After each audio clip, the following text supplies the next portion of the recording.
I would like to show you how to create your own formatting for a play from scratch using Microsoft Word. So to start off with, I want to start off with a title page because that's the requirement.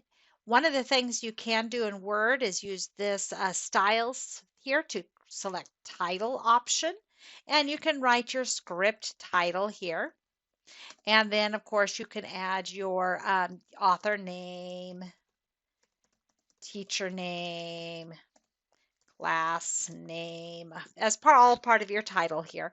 So now I want to have this centered on the page. So I'll go hit the center page thing. And then I go to layout because I want to have all of this to be centered on this page top to bottom as well.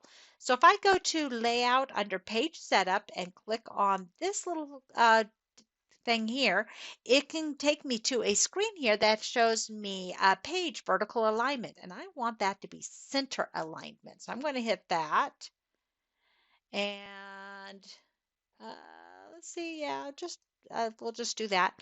And so, oh, and I want a different first page. So this is going to be a different first page. This. Okay, so I do that, and there it goes. Okay, so those are the things I click on, and now in order to get to a brand new page without having to hit enter 100 times, which would mess up my formatting, I'm going to hit the button control, and then I'm going to hit enter, and automatically it's going to take me to a new page.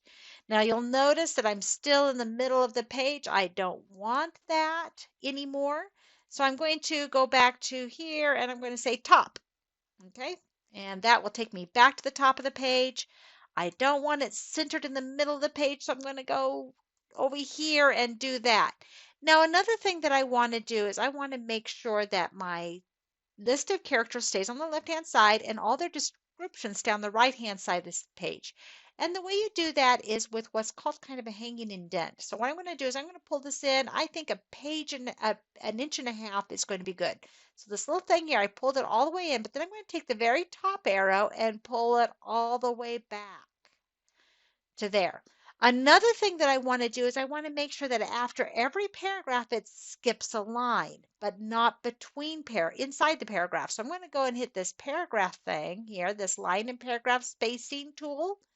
I'm going to click on the down arrow and I'm going to say add, well, actually not remove space after paragraph. I actually looks like I already had it. So I want to add space after paragraph. So I'm going to click add space after paragraph. So that's going to automatically add a space. So let's say I go ahead and put my first character name. I need to have that in bold and caps lock. So my first character's name is Alice. Now I'm going to turn off caps lock and I'm going to turn off bold. I do those with quick keys using Control B if you want to, but you can also click and turn on bold clicking over here too. Then I'm going to hit tab and it's going to jump me over there, and then I'm going to write my character description for Alice. And so as you see, I type away and look what happened. The next line starts where I indented and it keeps on going, and I can write as much as I want about her. And as long as I don't hit enter, it's going to end up right there. Now I'm going to hit enter to start a new paragraph. It's going to automatically skip a line and it's going to give me the place to go ahead and write my next character's name. And it looks like I still had bold on over here, or did I? Oop, nope, that's bold. Tim is bold. Perfect. Okay, so everything is looking good. And now I just hit tab and now I can write, whoops, I need to undo my bold. Control B will automatically undo it without having to drag my mouse, and then I can write Tim's description right here. And then when I go on to my next page, it's going to work the same way for that.